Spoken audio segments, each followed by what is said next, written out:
इमरान खान इस वक्त कालाम में जलसे से खिताब कर रहे हैं। पाकिस्तानी जिसके पास सरमाया भी है वो पाकिस्तान नहीं आता करप्शन की वजह से। अब ये सिर्फ ये मैंने दावा किया था कि इंशाअल्लाह जब तहरीक इंसाफ जब भी इक्तदार में आएगी हम 90 दिन में बड़ी करप्शन खत्म कर देंगे।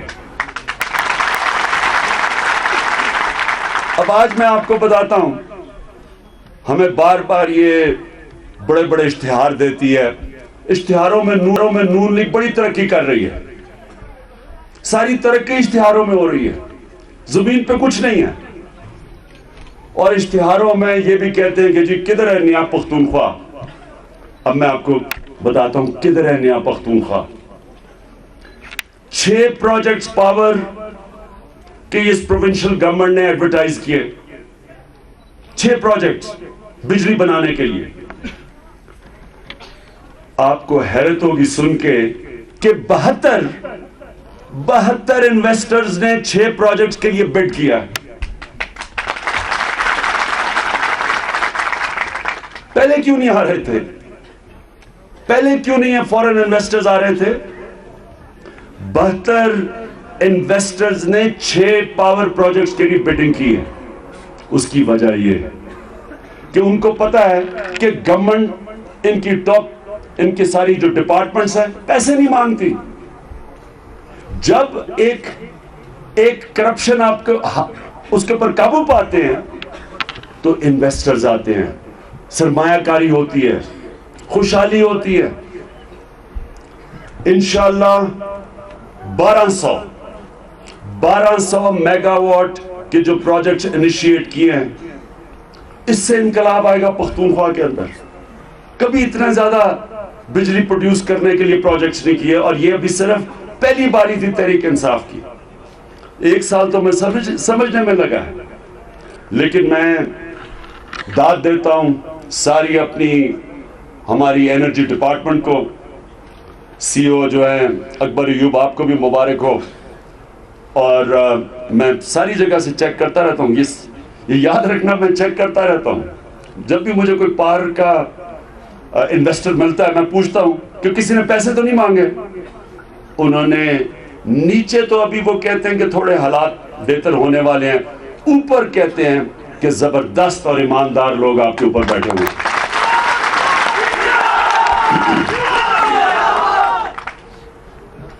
लेकिन मैं अब आपके सामने सिर्फ 2 चीजें मुख्तसर रखना चाहता हूं। एक कौम आगे कैसे बढ़ती है, एक कौम खुशहाल कैसे होती है। दुनिया की तारीख में कोई कौम आगे नहीं बढ़ी जब तक 2 शोबों में उन्होंने काम नहीं किया।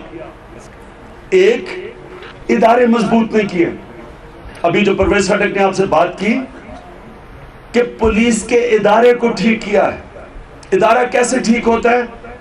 उसमें उसको गैर सियासी बना दिया जाता है, उसके अंदर पॉलिटिकल इंटरफेरेंस खत्म कर दी जाती है, मेरिट आ जाती है, एनटीएस के ऊपर पुलिस की भर्तियां होती हैं, प्रोफेशनल हो जाता है, कोई सिफारिश नहीं चलती। उसके नतीजे में आज पख्तूनख्वा की पुलिस ऐसी है कि जिधर पंजाब के अंदर जुर्म और सिंध में ऊपर जा रहे हैं, पख्तूनख्वा के अंदर जुर्म नीचे आ रहे हैं।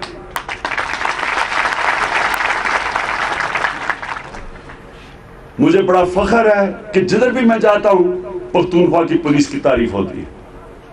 और आज मैं अखबार में पढ़ रहा था कि पंजाब में जुर्म ऊपर जा रहे हैं, और तो और छोड़ें,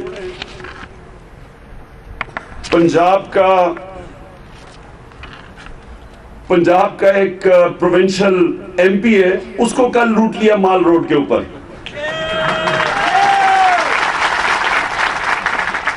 वो था मेरा रिश्तेदार ही, नून लीग में है, गलतियां सब करते हैं, लेकिन उसको मुझे लगता है अल्लाह की तरफ से एक सबक आया कि उसको भी माल रोड पे लूट लिया उसको। क्यों पंजाब पुलिस कामयाब नहीं? ये पंजाब पुलिस का कोई कसूर नहीं है।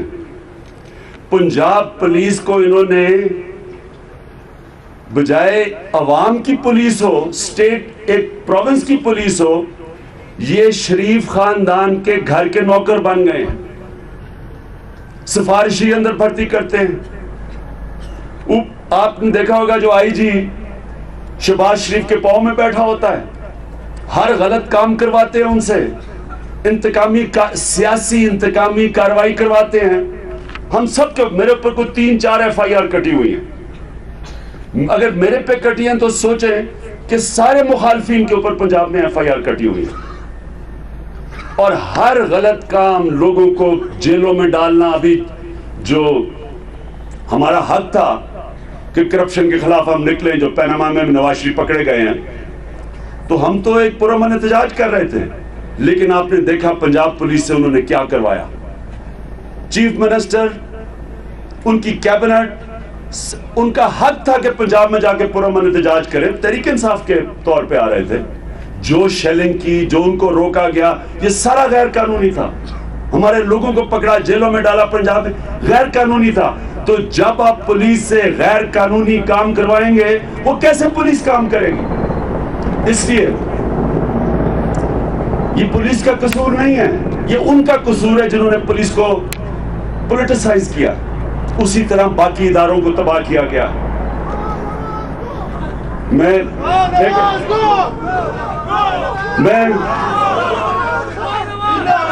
दूसरी चीज पे आता हूं। दूसरी चीज, जब आप एक कौम तरक्की करती है, जब अवाम के गरीब और कमजोर तबके के ऊपर पैसा खर्च किया जाता है, तब अवाम तरक्की करती है। अवाम की तालीम पे, सरकारी स्कूलों को बेहतर करना, जो मैं मुझे बड़ा फख्र है कि आतिफ एनर्जी में भी है और उधर भी हैं,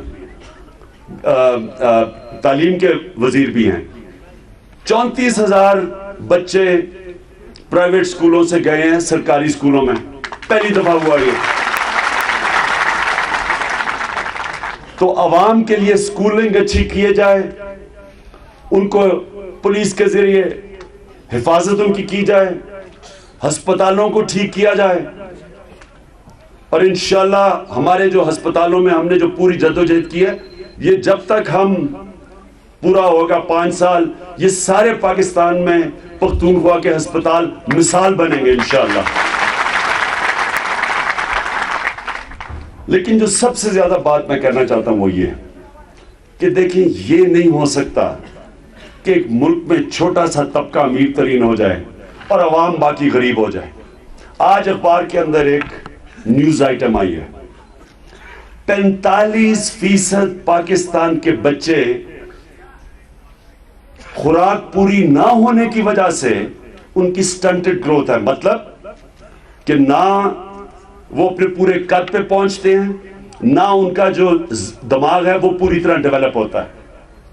45% बच्चे, ये हम सब के लिए, ये सारे पाकिस्तानियों के लिए एक बहुत शर्म की बात है, अफसोस की बात है कि हम मौका ही नहीं दे रहे 45% पाकिस्तान के बच्चों को कि वो इस मुल्क में ऊपर आ सके, वो भी मुकाबला कर सके। वो कैसे मुकाबला कर सके अगर उनके ज़हन ही नहीं डेवलप हो रहे, वो कद पे भी नहीं पहुंच रहे। तो जो पाकिस्तान में जरूरत है सबसे ज्यादा, इस गरीब तबके जो हमारे बच्चे हैं, सबसे ज्यादा बच्चे मरते हैं गंदे पीने पानी की बीमारियों से, खुराक पूरी ना मिलने से। हमें सारों से ज्यादा कंसंट्रेट करना चाहिए। गवर्नमेंट की सारी पॉलिसीज बननी चाहिए कि हमने कैसे अपने कमजोर और गरीब तबके को हमने ऊपर उठाना है। ये है चैलेंज, और यही है जो पाकिस्तान का नजरिया था, इस्लामी फलाई रियासत। ये बना मुल्क इसलिए था, हमने इसको जिस तरह मदीना की रियासत बनाई थी दुनिया के अजीम लीडर नबी सल्लल्लाहु अलैहि वसल्लम ने, उन्होंने क्या किया था? फलाई रियासत बनाई थी, आम इंसान को उन्होंने उठा दिया था, हकूक दिए थे, फलाई रियासत बनाई थी। सारी रियासत का जो पैसा होता था सारा अवाम के ऊपर खर्च होता था, गरीबों पे, बेवाओं पे, यतीमों पे। ये है चैलेंज पाकिस्तान का। ये नहीं कि एक छोटा सा तबका अमीर हो जाए, पनामा में अरबोपति अरबों अरबों रुपए के वहां कंपनीज बनाएं, उनके पीछे अरबों रुपए के सासे छुपा दें और कोई पकड़ ना सके, ना नैब पकड़े, ना एफबीआर पकड़े, ना एसईसीपी पकड़े, सारे स्टेट के इदारे इनके गुलाम हो जाएं, वो इनको पकड़े ना, सिर्फ गरीब आदमी बेचारा छोटी सी चोरी करता उसको जेल में डाल दें। और अरबों रुपए की चोरी के लिए कोई भी पाकिस्तान का इंसाफ का निजाम इनको नहीं पकड़ता। ये है जुल्म का निजाम, जिसके ऊपर नबी सल्लल्लाहु अलैहि वसल्लम ने कहा था कि बड़ी कौमें तबाह हुई जिधर एक कानून था ताकतवर के लिए और दूसरा था कमजोर के लिए। यह है चैलेंज हमारा। हमने कानून बनाना है जिधर ये बड़े बड़े डाकुओं को पकड़ के हम जेलों में डालें,